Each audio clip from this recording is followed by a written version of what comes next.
Welcome to your commercial-free, uninterrupted investment show, sponsored by the SEC-registered investment firm, Wilsey Asset Management, a fiduciary firm owned and operated by President Brent Wilsey, who has been putting clients' investment needs first for over 40 years. The Smart Investing Show has been giving unbiased financial information for over 27 years on local radio stations right here in San Diego, providing you with fundamental analysis on stocks and investments you want to know about. Now, here are your hosts, Brent and Chase Wilsey. Well, hello and welcome to the Smart Investing Show. I'm Brent Wilsey, president of Wilsey Asset Management. Thanks for joining the show today. With me is Chase. Chase, good to be here. You'll be by yourself next week because I'll be out of town. Yeah, good to be here. And I will be by myself. I'm going to see if our financial planner, Harrison, can join us. I think he said he's free next week. So he may be joining me for the whole show instead of just part of the show. Oh, that'd be good because then he can answer financial planning questions throughout the show and still do the normal show and everything else. So that'd be good. Hopefully he can do that. Yep. So, all right, we got a lot to talk about today. We will be taking your calls probably about, we open the phone lines in about 15 minutes. Here's the phone number if you want to be ready to ask questions on what you have. You got that unbiased, no strings attached, fundamental opinion about what you're looking at buying the portfolio. And this is a time when you really want to be looking because it's a crazy market out there. Should you buy? Should you sell? Should you hold? That's what we look at. We try to look at the fundamentals of what you're looking at there and try to point in the right direction.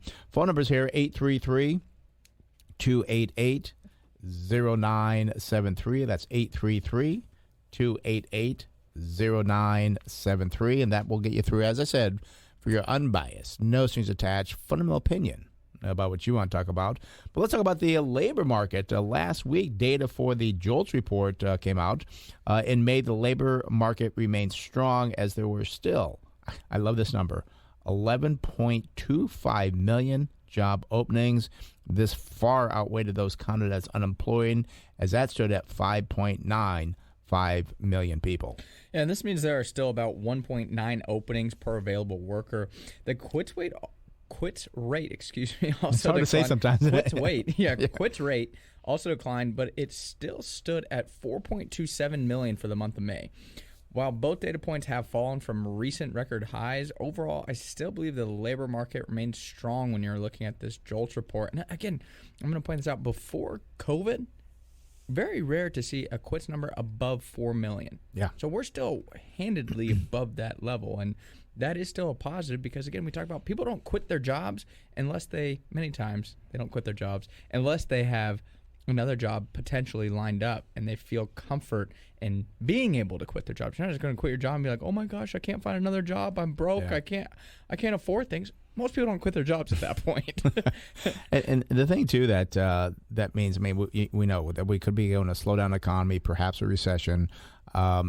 It's going to be different. I might be going ahead here. I don't know if I talked about this or not, but that it's different now because when you have a job and you have the potential to get another job if you lose your job, you're not going to cut back on your spending to, I'll say, enhance the recession.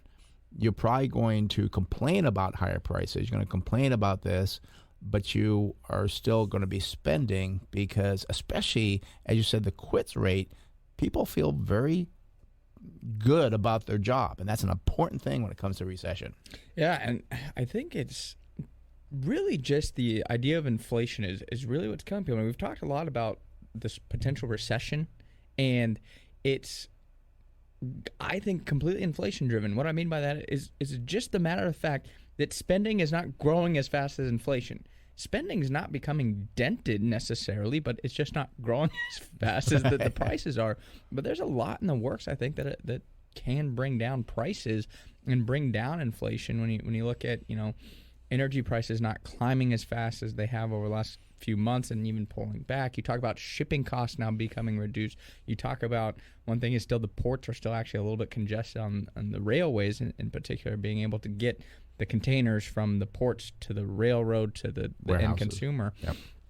There are still some congestion points, but it's not as bad as it was. So as these supply chain kinks start to work themselves out, you're not going to have as much of the supply-driven inflation that we've been seeing. So there's still positives out there, but the big thing is, and we keep talking about this, and we have the job numbers, but the labor market is still strong enough that I don't see a major recession. Yeah, and that's so important. And the thing, too, that we look at is that they're starting to see warehouses that are getting filled with products and stuff, which will bring down prices.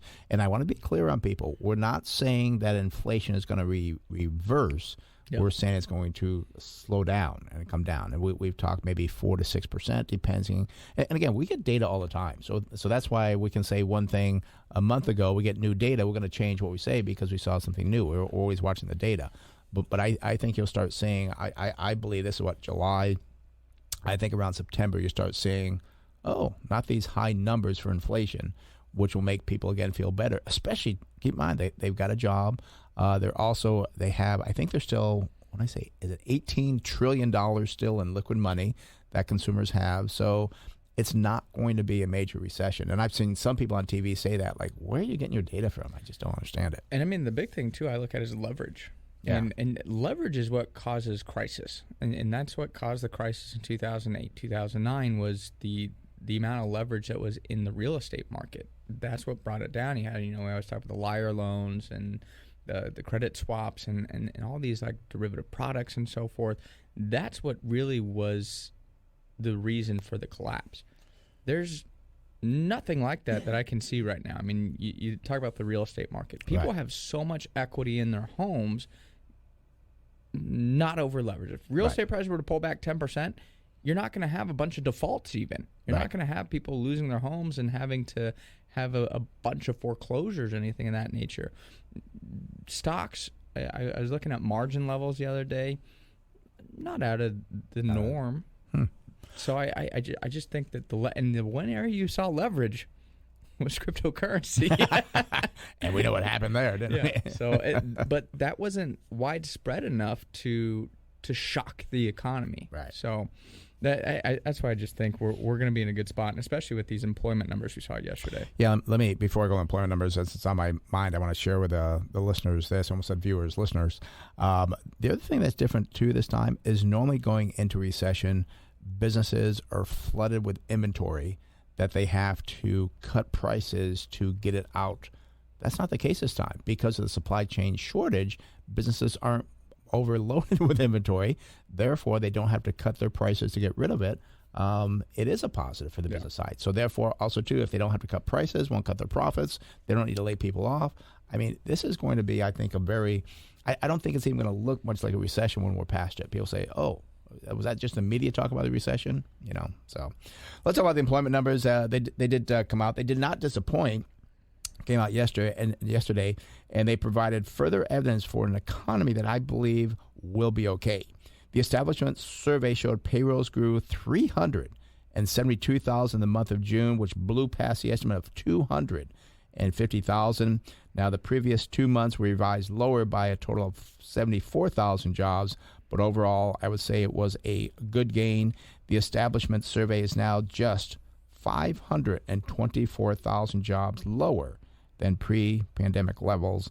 And if you look at the sector, private sector, it actually was 140,000 payrolls higher than February 2020. Yeah, so nice to see that kind of jump above where we were finally, at the before the pandemic, I guess is what I say. And I want to be clear, too. We said the economy will be okay. We keep talking about, the recession is going to be mild. I want to be very clear. The economy is not booming. Right, that's right. Don't misunderstand us here. We think the economy is okay. And it's like I'd give it like a C is where I give it. You're not failing. You're not doing great, but it's moving along.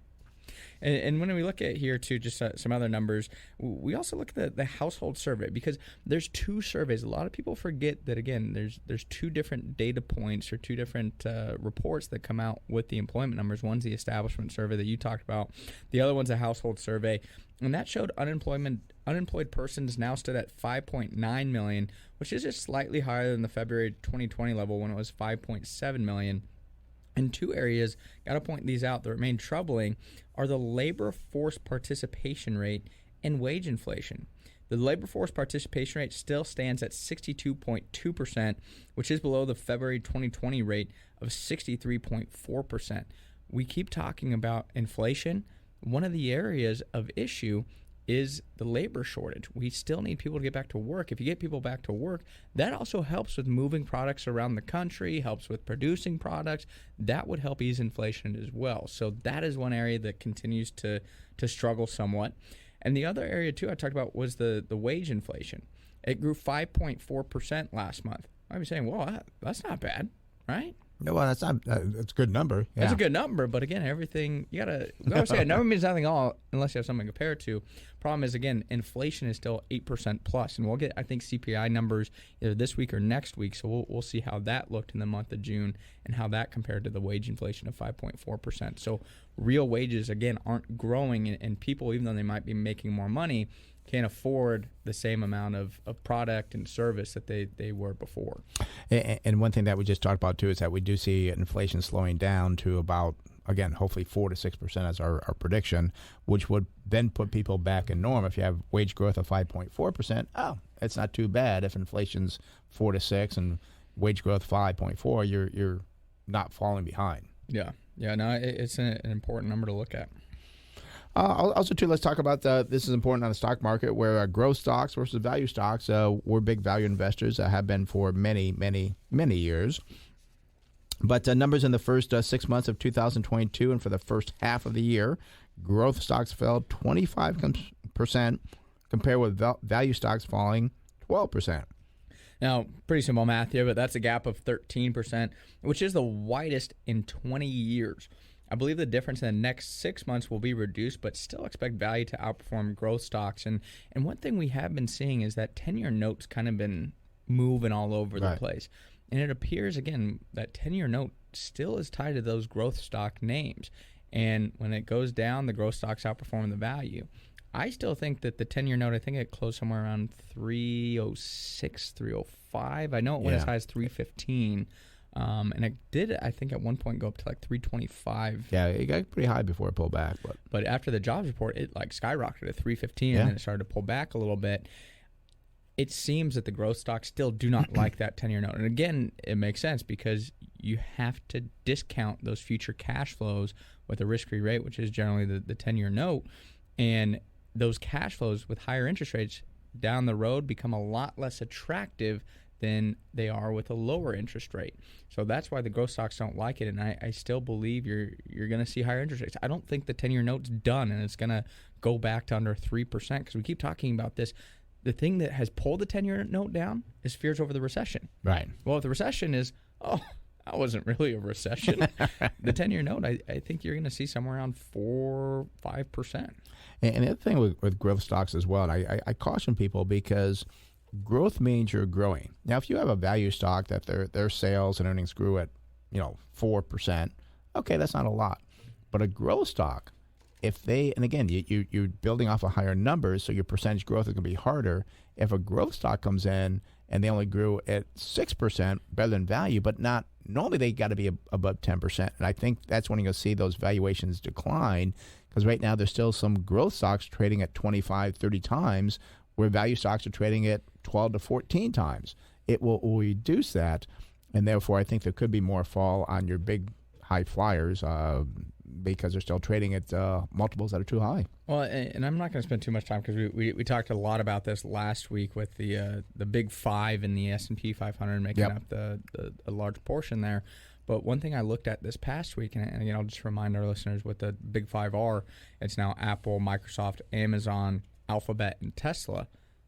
Well, if you average those top five companies forward PE multiples, so that's not looking at the last 12 months, it's again looking at growth going forward, their average PE is still over 30 times. Which is ridiculous. And they make up about 22% of the S&P 500. This, again, it's expensive. And people, as much as you love Apple, you love Microsoft, you love Tesla, whatever. It's funny, we met with a lady yesterday, and she hates Tesla. She works in auto glass and did not like Tesla, did not have good things to say. And we can tell what she said. We just won't tell what company she works for. But she was saying how that you can't have the glass put into a Tesla. You have to go through Tesla. I believe she said, correct me if I'm wrong these numbers, that it costs $200, but because you have to go through Tesla, they charge $1,800, and they use the same installers had you gone directly to the company. I don't remember the numbers. I didn't I'm pretty sure those are the numbers. I didn't recall her giving us numbers. It was ridiculous, like 1,800 versus 200. Yeah, so it limits your options. But people already know we don't like Tesla, so I'm not going to harp on that. Thing is, and the thing with Tesla is, again, it's a decent car. It's an electric car. I mean, it is a marvel, so to speak. We don't like the stock because we're afraid of people getting burnt on it with a company. But too expensive. I have to say now, with a lot of the cars coming out, I don't even think Teslas are that cool anymore.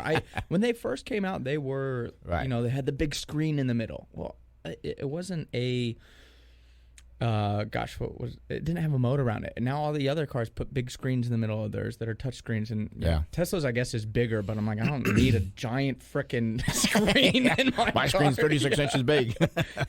But I don't really like the Model 3. Personally, I don't think it looks very cool. I think it looks like a fishbowl on wheels. I think it you said that would surprise me, yeah. I don't think they look that cool, and that's my personal opinion. I would never buy one. Right. But you look at a lot of these other, I look at like a Hyundai. They have that Genesis brand.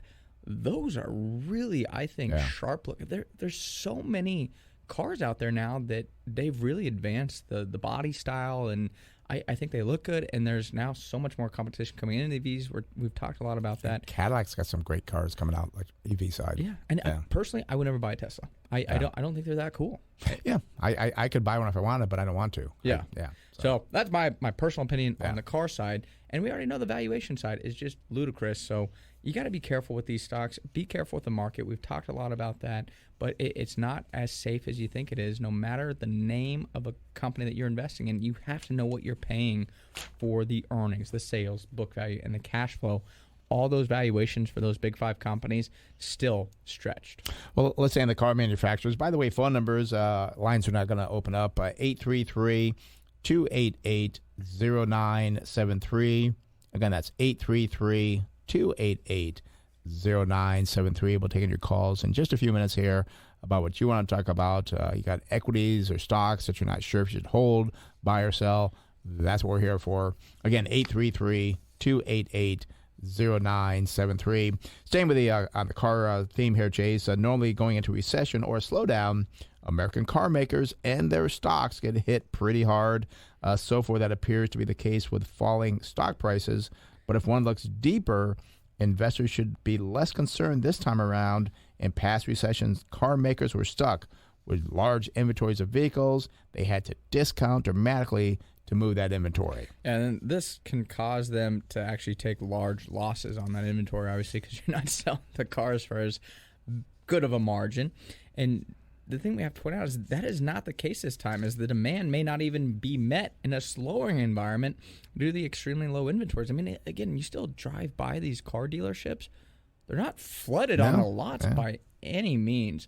And another interesting point here to point out is that generally 40% of sales comes from buyers with incomes under $50,000 who are hurt the most in the slowdown in the economy. Today, that number has fallen to just 25%. It appears that two car manufacturers in the U.S. could be drastically underpriced here. And, it's pretty obvious which two they are. We're not going to tell you. You got to figure it out. Definitely not Tesla. Yeah. So, but again, it's just showing the difference of the economy here. And when you hear in the media and other people talk about, there's going to be a recession and so forth, these are proof positive things that it's not going to be that bad, because we talked about how in the past they were stuck with all this inventory and they had to sell it at losing prices. It hurt their profits, have to lay people off. Not the case this time with auto manufacturers. Yeah. So. Yeah, I think that's going to be the case, as you kind of talked about, with a lot of businesses as well. It's not just the auto side, but again, the economy is not as bad as I think a lot of people are talking about. And I might get in trouble for this, but I'm going to point out people make it so political. Yeah. When Donald Trump was in office, Republicans, oh my gosh, this economy's on fire. Democrats, the economy's not doing that good.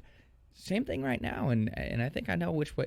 I think most people know which way we lean, obviously. Yeah. But a lot of Republicans nowadays too. It's the economy's terrible. It's not that bad, right? And it's you make it such a party issue when still look at the numbers. And I'm not advocating for the great job Trump did or the great job Biden's doing. It's just the economy Right. is separate many times from the decisions that the people in political office are making. And you can still have a good economy and not have a party in office that you agree with. Right. And as an investor, you cannot look at and be biased about who's in office. You have to look at the economy. And one thing that I'll have to change, and I said this up until, I think I still said it this time, is I did not call it job creation. I called it job replacement. Now, next month, if there's more jobs, it is really job creation, because now all the jobs that we lost were now above that level. So I've been very honest with that, saying job replacement. No, because the administration, we created these jobs. No, you did not. You replaced those jobs. But going forward, there will be new jobs created. Yeah, and I will say the interesting thing is, and I was shocked by this. Again, we're still 540,000 lower than before the pandemic, but 140,000 higher in the private market. What's that mean? Oh, the government. The government. Yeah. The government has actually seen a large reduction in the amount of jobs, and we know there was issues with teachers and a lot of the kind of school positions, not just teachers, but custodians and admin at the school. So that had actually reduced.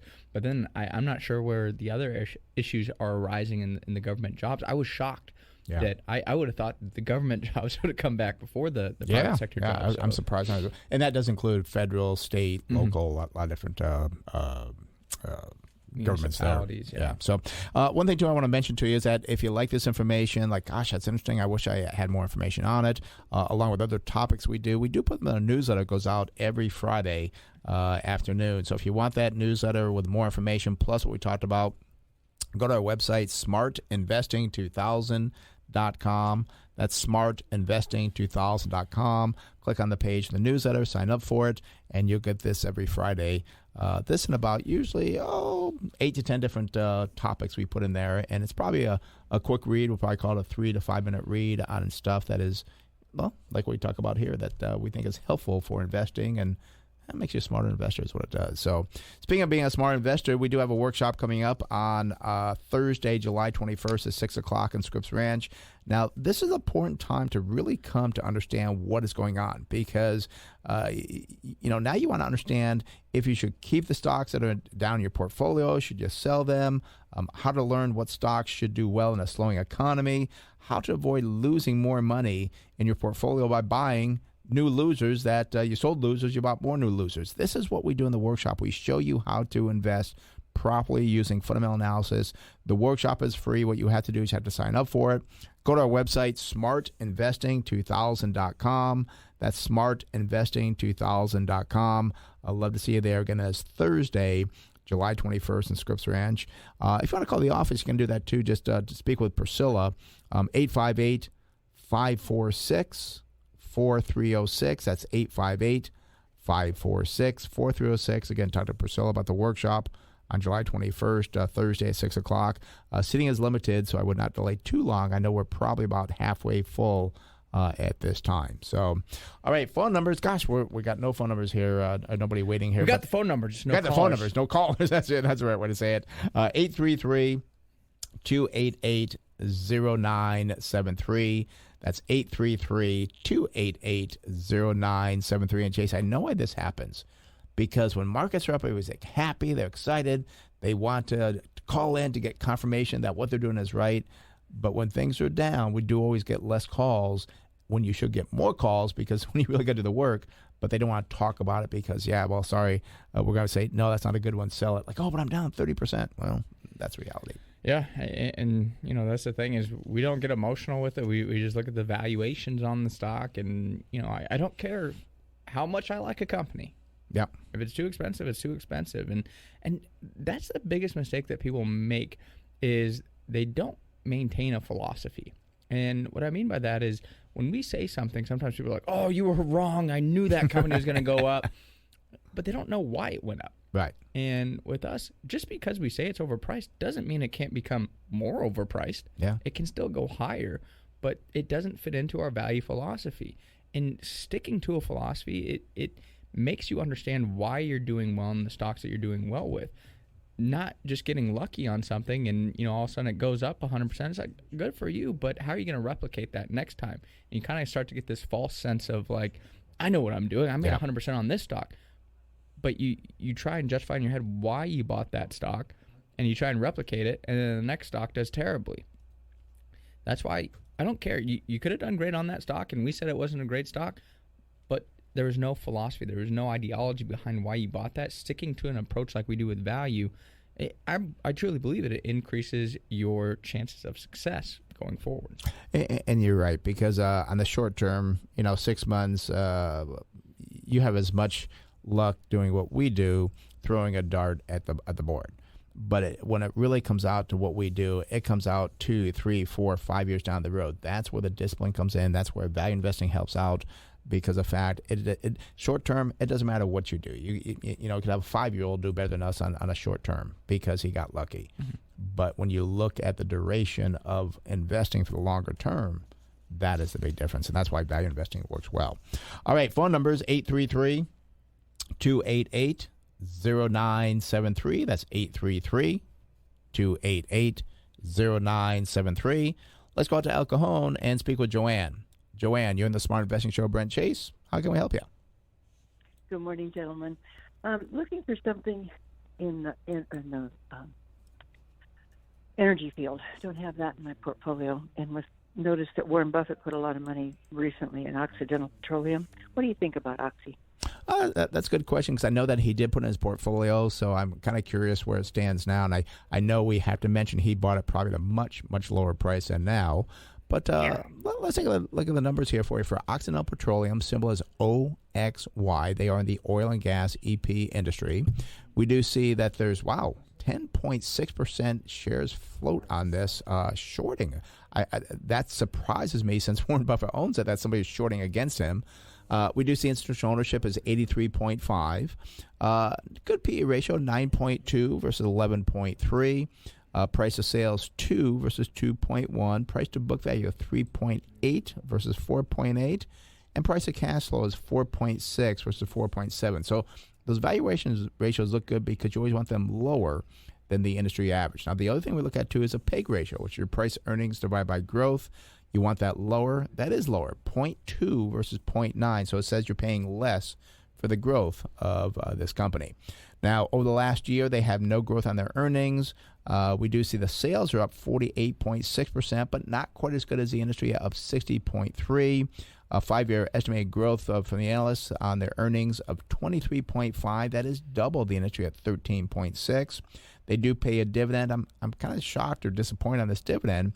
It's only 0.9%, and the payout ratio is 2.3%. I don't know why they don't have a higher dividend.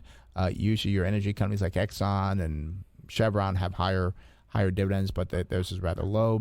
Got to take a look at the balance sheet here for you. Current ratio 1.2 versus 1.4. That's okay. Debt to equity 1.1 versus 0.6.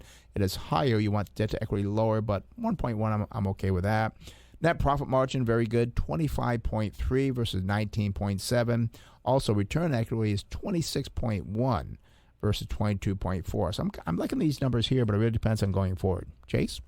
Oh, to start here for Occidental, current price is $60.67. 52-week high, well, that's $74.04, and the low is $21.62. So really done well off that low. And you talk about the small dividend. Well, why is it so small? Well, part of it, the stock's up 110% year to date. So that would essentially cut that dividend yield in half. With the improvement in the energy market, I wouldn't be surprised if they announce a dividend increase in some form or another. And the other thing I was going to point out is you talked about Buffett buying it a lot lower. But I believe now, I heard yesterday, he's bought it, I think this is the third time. Oh, really? And I believe Berkshire now owns about 18% of the company. So it's a positive and also a negative, because it's always great when Buffett's involved in it, because it kind of gets that stamp of approval. But the downside is if all of a sudden he starts to reconsider and Berkshire starts to pull back on that investment, the stock generally falls, because now it doesn't have that stamp of approval anymore. And the problem is it can take him a while to get out of it, because now he owns 18%. So you're not going to know that he's out of it until like a quarter later, until he reports his filings. And that could be why the high shorts. maybe. It could be, yeah. It's like, oh, well, we think he may be getting out of it. So it's something to keep an eye on. And, it's always, as I said, great. We've had companies where we bought before Buffett and we got that Buffett bump, which is always kind of rewarding. You're like, oh, that's great. But it always kind of is in the back of my mind of what if he tries to sell this company. So that's something to keep an eye on with Occidental. I will say, though, that the numbers still going forward look pretty darn good, because I go up to December 2023. I see estimated earnings per share of $8.24. Does give us a target sell price of $136.78. So trading at about a forward PE of about 7.4. That's nice. A couple concerns on that number, though. Number one, year over year, the earnings are estimated to fall. So 2022, they're looking to make $10.57. As I said, 2023, now it's $8.24. Again, I do believe that energy prices are going to remain elevated, but I do think they're not going to remain at peak levels. I think you're going to see by the end of the year or next year a more normalized energy market that's not going to have us paying as high at the pump, paying as high per barrel of oil. So I think that's why a lot of analysts are baking in a pullback in the margins for some of these energy companies. And I want to point out, too, the wide range. That was my second concern. Yeah, it was $4.67 is the low. The high is $14.53. That tells you that no one's really confident where that's going to come in. And, Joanna, it really comes down to your portfolio as well. Do you have other oil or energy investments in your portfolio? Joanne? Oh, she dropped. Oh, we dropped. Okay, well, shoot. Well, she's probably still listening. So, Joanne, if you have no other oil or energy companies in your portfolio, then this would make sense to maybe look at adding this company, do some more research, obviously. But if you have already other companies in your portfolio I'll say 10%, maybe 12% in oil already in your portfolio, I would say no, I would not be adding Oxy to the portfolio. When we were, pretty excited about energy at the end of the year last year, and then it went, I think, just way too far, way too fast. We kind of pulled back. We put them what we call our hold category in a lot of energy companies. And now I think a lot of the excitement has faded a little bit, but I think Q1 earnings may reignite a lot of the excitement around the energy. Q1?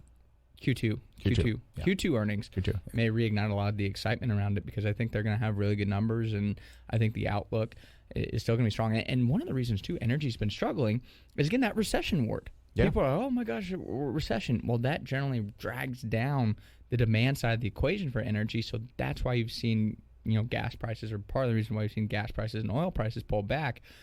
If we don't have a recession, you could have a problem that oil and gas could spike again here, because now you haven't fixed the supply side.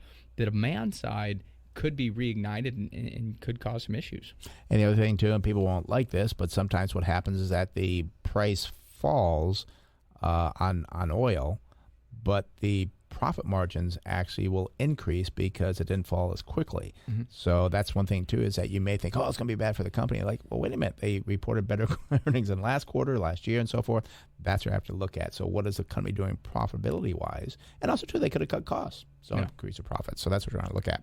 All right, phone number is 833-288-0973. Again, that's 833-288-0973. And before I go to Tim in San Diego, I do want to talk about the workshop. Is coming up July 21st. That's a Thursday, 6 o'clock. This is where you're going to learn all the things we talk about here on the fundamentals, on target sell prices, what you should not be doing with your portfolio, especially during this difficult time in the markets. But you got to sign up for the workshop. Go to our website, smartinvesting2000.com. That is smartinvesting2000.com.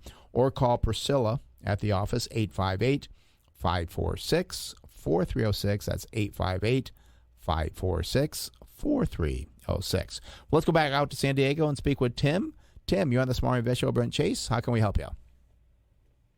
Morning, guys. I bought an energy company for the dividend a while ago. It was BHP, and recently it seems like they acquired another company because some shares showed up to WDS. And I had two questions. One, when does it become a long-term stock where when I do sell it, the tax hit's not as high? And two, if I should hold on to it or not. All righty. Well, I'll answer the first question. That's an easy one. 12 months. Got to hold it for 12 months. 12 months. And if they're acquired... 12 months in a day. 12 months in a day. And if they were acquired, it's based off your acquire company. So, like, if you bought BHP and it became WDS, it's based off of your initial purchase. Yes. I do believe. Yes, yeah. And check with your tax person on that. Well, it's kind of it's similar to a split like that happened with AT&T and Warner Brothers. Yeah. So like it's an individual share now. So does that matter tax wise? Yeah, so you're good if they split and spun out a company, then it's based off your initial purchase of the initial acquisition of the stock. Yeah, you got to wait a little bit of time for them to kind of figure out what that is and so forth, the share count and so forth. But yeah, it is based on when you invested, not when the split happened. So, all right, and I'm excited too to look at this Woodside Energy Group. Their symbol is WDS. So you have this now in your portfolio. Is that what you're saying, Tim? Yeah, it spun off like I think I owned, I don't know, 30 or 40, probably 40 shares of the other one. It gave me 10 shares of this one. Okay. All right. Well, let's take a look at this one. They are in the oil and gas EP industry. No short on it, no float. And again, I think because of the spinoff here, we're going to be missing some things. So I'm kind of wondering on these numbers because I do see a PE ratio here that does look, well, looks high, 53.5 versus 11.3. Price of sales are high, 4.8 versus 2.1. Price to book value, 1.7 versus 4.8. Price of cash flow, 9.8 versus 4.7, and no PEG ratio. Now we do see earnings were up 415%. The industry was up 684% for the past year. Sales climbed by 68%, beating the industry growth at 60.3. We do see that they do pay a 6.4% dividend using 20% of the earnings to pay that out. And we see that they have a current ratio 1.6 versus 1.4. That's good on liquidity. Also good on the debt side, 0.5 versus 0.6. Checking with a net profit margin of 27.9 versus 19.7. So I like what I'm seeing here. Oh, return on equity 14.8 versus 22. And I would like that to have a little bit higher, but I'm okay with 14.8. Do you have anything going forward on this one, Chase? Unfortunately, I don't really have much, and I know sometimes it can take some time to have the analysts kind of work through it, and also too if the spin out did happen here recently, you may not have good data just yet in terms of what this company did in relation to the sales and earnings. So it may be something that how much of the portfolio does it make up, Tim? Oh, it's not very big at all. Probably like 2%, this little spinoff. Okay. Yeah, because what I look at it, and when we've had this happen in the past, is we'd rather kind of be patient, wait, make sure we get good numbers before we do make a decision on it. Especially being 2%, you can kind of give it a little bit of time and wait until you get actual numbers and have some analysts kind of start to look at it before you make a decision on whether you sell it, you hold it, maybe buy more of it if it looks good. But I personally would be patient until you got some more info on it. Yeah, and that can take probably a month or two. I think we had to wait last time for ours. Yeah, so probably a month or two, and just be patient with it. And then when you get good numbers, then you can determine, do I want to get rid of this? Actually, we had it happen. We actually bought more of the spinoff because the spinoff company looked pretty good. So be patient, wait for the good numbers, and then make a decision. All righty? Sounds good. Sounds like I'll be calling you guys in a month or two to see what the numbers look like. We'll be here. Appreciate it, guys. Have a good day and a good weekend. You too, Tim. Bye-bye.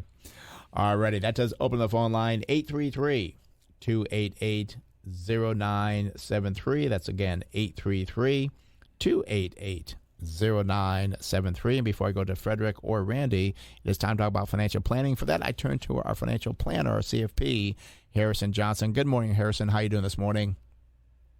Good morning, guys. Doing well. How are you doing? Good. I like this topic because people don't understand how this really works sometimes. I'm talking about, or you're talking about, Social Security spousal versus survivor benefits. Why don't you explain what that is and how that works? Yeah, so yesterday I had 3 different people that all kind of asked about this, so I thought it'd be a good topic. I'll start with the spousal. So as a spouse, you are entitled to up to 1/2 of your higher earning spouse's full retirement age benefit amount. Now, that's not saying you're entitled to 1/2 of what your spouse gets, because if your older spouse or the higher earning spouse collects at 62 or 70 or any time in between, that does not impact the spousal benefit. It's still based on just 1/2 of the full retirement age amount. So a misconception people have is, I'm going to wait until 70 to get a higher amount, and that way my spouse will get half of that higher amount, and that's not true. That's not the way it works. Your spouse would still just get one half of what you would have gotten it if you collected at age 67. So important to understand that there. So really, as a spouse, if you're going off that spousal benefit, you want to collect somewhere between 62 and 67, because waiting beyond that does not help you. As a survivor, not a spouse, and now we're talking about the survivor, if you and your spouse have already started collecting and one of you passes, the survivor gets the higher of the two. They don't get both. They don't keep the same one. It's whoever has the higher one, they then get a step up to what that is.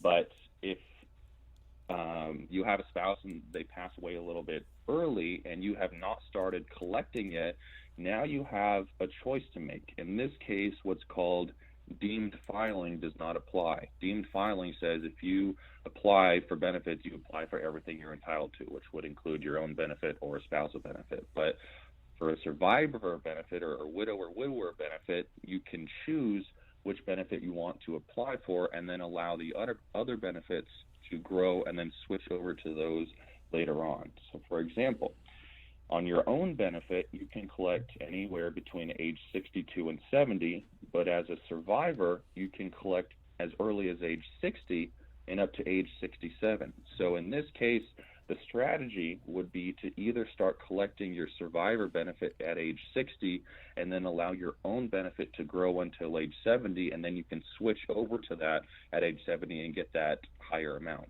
Or you can start collecting on your own benefit at age 62 and then switch over to a survivor benefit at age 67 after that's had time to grow. So this is important to understand because I see situations where there's a widow and they're waiting until a certain age and they could be collecting something now and then switching over later, but they don't know that. So they're just completely losing money. So if you don't apply for this, it's complete loss and you get nothing. So really important to understand all the benefits that you have available to you as a widow or a widower. And Harrison, as you're talking, I mean, I'm listening to the detail of this, and I at Wills Asset Management, Chase and I, we do the investment part. You spend the time doing the financial planning because the detail you're looking at, and I've always said this, there is no way you have these CFPs out there that they're doing the financial planning and trying to do the investing. I'm sorry, there's no way that you can do a good job of both because the detail that you get into on the financial planning side, the detail we get into on the investment side, someone will have to work 24 hours a day to duplicate what we do here. I mean, because I'm just, happy that we have you to look at the detail on stuff like that, Social Security, because I think a lot of people don't understand how that works. And it's not even just other CFPs, but a lot of people, they don't trust a financial professional or they don't want to pay a fee. Oh, yeah. And then, it's like you could cost yourself. I mean, Harrison, you bring up the point you start collecting on the spousal benefit. You could have missed 10 years of Social Security, correct? Yeah, potentially you could have, which, the loss of that is huge, and that's a terrible time to lose it because you've lost a spouse and now your income is reduced. So you really want to make sure you're getting everything that you're entitled to. Yeah, and I will say that's one great thing you do help with is, you're really flexible with people and you work with them in the way that they need help. And it's, you don't have to invest with us. It is a separate service. And Mm-hmm. I definitely think it is something that a lot of people, as Brent always says, is come talk to you because it is something that I don't know anybody else that does what you do here in San Diego. Well, I Harrison? haven't found somebody yet that I haven't been able to help. Yeah, and it's because you read, you understand so much about the financial planning side, the Social Security, the cash flow, taxes, all estate planning, all these different things that you cover. That's what you spend your time doing, and you spend no time or very little time on the investment part, understand the investment part. I mean, you know what we do, but you're not spending your time kind of reading reports like we're doing. You're not following things. Your job is to put that together, a financial plan, which you do a very, very good job with it. And as Chase said, they don't have to be a client of Wealth Asset Management to use you for financial planning as well. So, well, Harrison, thank you very much. We'll see you on Monday. All right. Thanks, guys. Have a good weekend. You too. Bye-bye. Again, that's our financial planner. He's a CFP, Harrison Johnson. Again, I always say he's on a salary. He's not going to try to sell you annuities or life insurance. His job is to do a financial plan. If you want a free consultation with him, call him at the office, 858-546-4306. Again, that's 858-546-4306. You can go to our website. He's there as well. Send him an email if you want to. Smartinvesting2000.com. That's smartinvesting2000.com. All right, phone numbers here, 833-288-0973. That's 833-288-0973. As promised, let's go up to Long Beach and speak with Frederick. Frederick, you're on the Smart Investor, Brent Chase. How can we help you? Hey, thanks a lot. Yeah, I'm interested in Bauschlam, BHC, and BLCO. BLCO, they spun off, and it was an IPO not too long ago. And just interested in the stock. Okay. Thanks. And do you hold that, Frederick, or looking to buy that? Yeah, I hold it. Hold it. Okay, yeah, because this one kind of I kind of like this one because they're in the industry of medical instruments and supplies. Again, the company is Bausch & Lomb. Symbol is BLCO. I do see a shortage float here of about 8.9%. Not high, but higher than normal. And then very strange here, institutional ownership is only 0.2%. So do you know, Frederick, this is the one that was spun out recently? Yeah, BLCO was spun out. It was their eye products. Okay, yeah, because I know they do the contacts and stuff like that. So I know this company. I like this company, but they were kind of spin out from the other one. So this is another spin-off situation. But let's look at the numbers here for you on Bausch & Lomb. Again, symbol BLCO. They do have a PE ratio of 32.9. That's high, but the industry is high at 34.5. We do see that price of sales 1.5 versus 4.2. Price to book value, very good, 14.7. I say that because the industry is well over 100. And then price of cash flow, 8.4 versus 23.4. Now, I don't see anything for the earnings growth, the sales growth there over the last year, 5 years, because they've been spun off. They don't pay a dividend. Taking a look at the balance sheet here, you got a pretty good balance sheet here. A current ratio 1.6 versus 2.7. That's good. Debt to equity 0.3 versus 0.5. Net profit margin, now this is not good, 3.8 versus 13.5. Could be some cost there maybe that brought down that net profit margin there. And return on equity also not looking good, 1.3 versus 9.1. And again, spin-off situation here, Chase. Any analysts watching this yet or no? Yeah, I have some numbers, but okay. I was kind of interested in it. It looks like they're headquartered in Laval, Quebec, Canada. Oh. But they are the fourth largest vision care company by sales in the U.S. and the market leader in consumer vision care in India and China. I don't see anything about the Canadian market. They're headquartered there. So they may be in the Canadian market because I do see they have, where is it? 48% of their revenue comes from the Americas. I'm assuming just obviously North America, South America, so about half. But then 30% comes from EMEA, which is Europe, the Middle East, and I believe it's Africa there. And then 22% from Asia Pacific countries. So they're a worldwide company, which is kind of nice to have that diversified revenue. Looking at the current price, though, for Bausch & Lomb, it is $16.43. I see the 52-week high was $20.20, with a low was $13.17. Now, if I go out to December 2023, I do see there's already 12 analysts on this company. Earnings per share estimate, $1.07, would give us a target sell price of $17.76. So it would be in our hold categories. It's trading at about 15.3, 15.5 times future earnings. So it's not inexpensive, but it's not overpriced. So as I said, it would be a hold. Yeah, and also a couple things I was looking at while you were talking there, Chase, too, here, Frederick. I saw the intangible assets are 62% for the company. The industry is at 38%, so they may have got a lot of intangible assets on the balance sheet, which you don't like. I also noticed, too, that the days sales outstanding are 106.5, about double the industry at 59. And again, it's almost fully priced anyways at 17 versus 16. I'm not really thinking this may be worth holding on to. I mean, it's if it hits 17, I'd probably say, yeah, go ahead and hit the sell button there. All righty? Okay. Hey, thanks a lot. All right, Frederick, thanks for calling. Have a good one. You bet. Bye-bye. All right, that does open the phone line, 833-288-0973. That's 833-288-0973. Let's go out to Kansas and speak with Randy. Randy, you're on the Smart Investment Brent Chase. How can we help you? Hi, guys. How you doing? Good. How you doing? Oh, pretty good. Can you hear me okay? Yeah, there's a little bit of stack in the background, but we can hear you okay. Okay. Yeah, I'm at work today, and I'm talking to you on the little mic on my earbuds, so I didn't know how clear that was. but yeah, I was going to ask you about Newell earlier, but then I heard you guys talking about Tesla and car manufacturers, and I thought, well, let's go ahead and take a look at General Motors today, GM. I do own some of it. Do you own some of it? Okay. Well, let's take yeah, I've had it for a while. Okay, yeah, and we have seen that stock drop quite a bit, which is we'll go with the numbers. Doesn't make sense. And again, we just talked about earlier in the show too how car companies are in so much better shape. And I think there's people out there like, oh, recessions are bad for car companies. Sell and get out. They're not looking at the business themselves, saying, wait a minute, these businesses, these car companies are set up pretty good. So let's go with the numbers with you of General Motors. Their symbol is GM. There's only 2.2% float short on that, so that's not bad. 83.3% institutional owned. Here's the PE ratio, 5.4 versus 17.1. Price to sales, 0.4 versus 1. Price to book value, 0.8, half the industry at 1.7. And then price of cash flow comes in at 3 versus 9.2.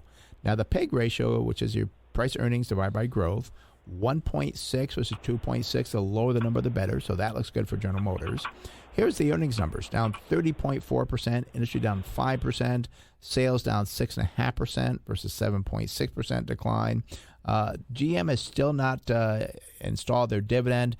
Chase, you were writing this last year. I said they're going to install it. They have not done it yet, so I've been wrong on that dividend. I don't think they're going to come back with a dividend anytime I can see in the future, unless you're changing on that. I don't know. I think perhaps I don't see it coming back this year, to be honest. Yeah, I don't think so. But looking at the balance sheet, current ratio 1.1 versus 1.8. Debt to equity 1.8 versus 0.7. And again, you have to understand car companies have a lot of accounts receivables, and they do loans on their cars and so forth. That changes that. You got to kind of dig a little bit deeper to get a good debt to equity number. We do see a net profit margin for GM 7.6 versus 7.3, and return on equity 14.3, just under the industry at 15.1. Case? And one reason too, I don't think they'll reissue that dividend is Mary Barra, the CEO, has talked a lot about investing in the company, investing in EVs, investing in AVs or autonomous vehicles. And right now they have permitting in San Francisco actually to charge people to ride in an autonomous vehicle with no driver. Right. It's a crazy thing. The stock gets no credit for that. And it is going to be more expensive now to try and launch that and replicate that in different cities. So that's one reason I think they're spending a lot more money on investing in the company. That doesn't leave as much cash flow to actually produce dividends. And the other thing, too, is they have the Bright Drop, which is more business focused. They have a contract with FedEx to provide these vans that are electric vehicles as well. So I think they have a lot more kind of launch capital that they have to come up with rather than giving that back to shareholders. And I will point out that they do have $26 billion on their incomes or their balance sheet in cash. And another thing too, normally during a recession, you're not going to have that much cash. $26 billion in cash. And as you're talking, I'm going to look at the cash flow statement, see what the cash flow is, because I think they could do a dividend.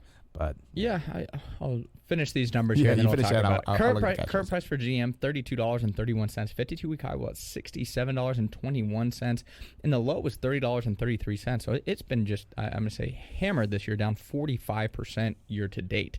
If I go forward, though, to December 2023, I see the estimated earnings per share of $6.61. I mean, that gives a target sell price of $109.73. And before, I used to think that auto companies, they were a lot more cyclical, and that's one reason that they never traded really at a more normal type PE ratio.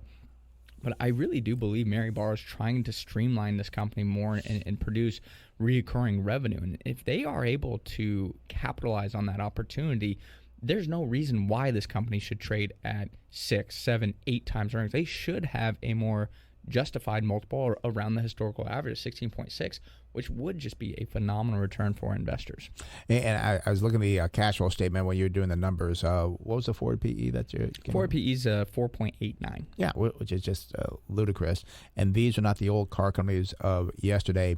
The cash flow of the trailing 12 months is $16 billion. So they're very strong on cash flow. A lot of cash there. I feel they could come back with a dividend. But I also know that you're right. I mean, they are really reinvesting in the future. We also talked about, too, how, was it Lyft and Uber, that perhaps GM, because they have the autonomous driving vehicles, could come out with their own system. Well, they have their own app. Well, they have their own app, but they got to implement that and to be in another business or part of their business. So they could be doing that, which would really put, I think, I won't say Tesla, not Tesla, but Lyft and Uber. Yeah, Lyft and Uber. On their heels. On their heels, yeah. And they've not done very well lately. But, yeah, GM could take that business. And, again, they do have other business. You talk about Bright Spot, I think. Bright Drop, which is kind of like the robots that move things around, which Federal Express is using now and other companies start using. So, I mean, it's a very well-run business, and I think it's still being hit as the old car company. This is not your father's car company.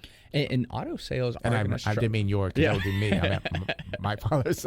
and auto companies, too. I mean, they're just being hit right now, too, because auto sales have pulled back from, last year's levels. But a lot of that still, as you said, the supply chain issues. There's no overbuying, as we were talking about earlier in the show, where they're just going to be left with, lots full of cars. I don't foresee any major problems with these companies. And I think these two U.S. auto manufacturers that I think are undervalued have just been sold off unfairly, and people have gotten out of it. And then, oh my gosh, the stock price is falling. I'm going to sell and get out of it too. And I think it's really presented some good opportunities here.